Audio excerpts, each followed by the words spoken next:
बहुत हो गई बेइज्जती, अब हमास को धरती से मिटा देंगे।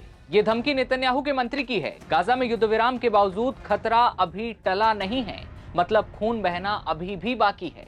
अमेरिकी राष्ट्रपति ट्रंप की चेतावनी से तो ऐसा ही लगता है। ट्रंप ने कहा कि अगर हमास ने हथियार छोड़ने से इंकार किया तो इजरायली सेना गाजा में फिर से खतरनाक हमला कर सकती है। दावा किया कि उनके कहते ही इजराइल उन सड़कों पर वापस आ जाएगा। इजराइल और हमास के बीच सीजफायर के वादों के बीच बीते दिन हालात उस वक्त बिगड़े जब इजराइल को लौटाए गए शवों में से एक की पहचान नहीं हो पाई। ऐसे में सवाल यह है कि क्या हमास को ट्रंप की खुली चेतावनी नेतन्याहू को ग्रीन सिग्नल है? क्या एक बार फिर मौत का सायरन बजेगा? बात करेंगे ट्रंप ने हमास को देते हुए क्या क्या कहा है। नमस्ते, नवभारत टाइम्स आप देख रहे हैं, आपके साथ मैं दिव्यांशु राय। इजराइल हमास की जंग में समझौते के एंट्री हुए अभी तो 4 रातें नहीं बीती थी कि एक बार फिर धमकियों का दौर शुरू हो चुका है।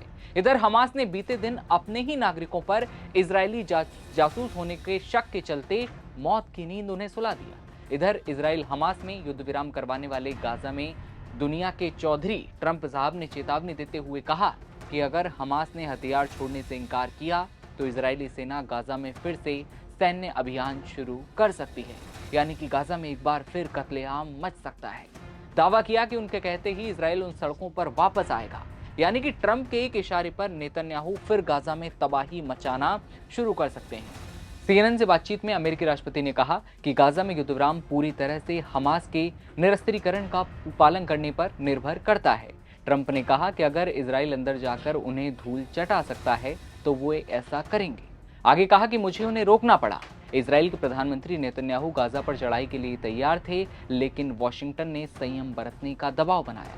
इजरायली प्रधानमंत्री का जिक्र करते हुए ट्रंप ने कहा, मैंने नेतन्याहू से बात कर ली थी, मुझे उन्हें रोकना पड़ा। ऐसे में क्या हमास पर हमले में अमेरिका इजराइल का साथ देगा? क्या इजरायली बम गोलों में अब तक जो हथियार थे अमेरिका के वो इस्तेमाल नहीं हुए थे, लेकिन क्या वो हथियार इस्तेमाल होंगे? ट्रंप ने इसका जवाब देते हुए कहा कि अमेरिकी सेना हमास को निरस्त्र करने के अभियान में शामिल नहीं होगी, लेकिन इस कोशिश में इजराइल का समर्थन जरूर करेगी। एक दिन पहले ही ट्रंप ने कहा था कि अगर हमास हथियार नहीं छोड़ता है तो हम उसे लगातार हथियार देंगे और ये शायद हिंसक तरीके से होगा।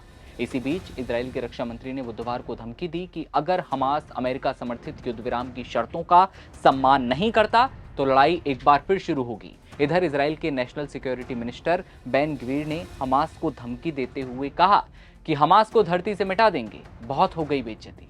आगे कहते हैं कि सैकड़ों ट्रकों के लिए गेट खोलने के कुछ ही पलों बाद हमास अपने पर उतर आया। झूठ बोलना, धोखा देना, नाजी आतंकवाद सिर्फ ताकत समझता है। इसे हल करने का एकमात्र तरीका है इसे धरती से मिटा देना। हमास की ओर से इजराइल को लौटाए गए शवों में से एक की पहचान न होने पर इजराइल में उस वक्त हड़कंप मचा और अब तक 7 शवों को लौटा दिया गया। 21 को लौटाया जाना बाकी है, लेकिन तनाव जब गहराया तब एक शव फिलिस्तीनी नागरिक का बताया गया। इजरायली अधिकारियों के अनुसार हमास की तरफ से सौंपे गए चौथे शव की पहचान एक फिलिस्तीनी नागरिक के तौर पर हुई है और ये बंधक नहीं था।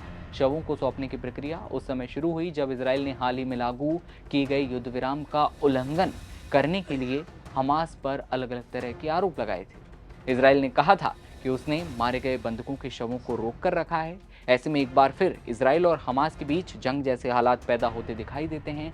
ट्रंप और इजराइल सीधी धमकियां हमास को दे चुके हैं। क्या एक बार फिर युद्ध शुरू होगा?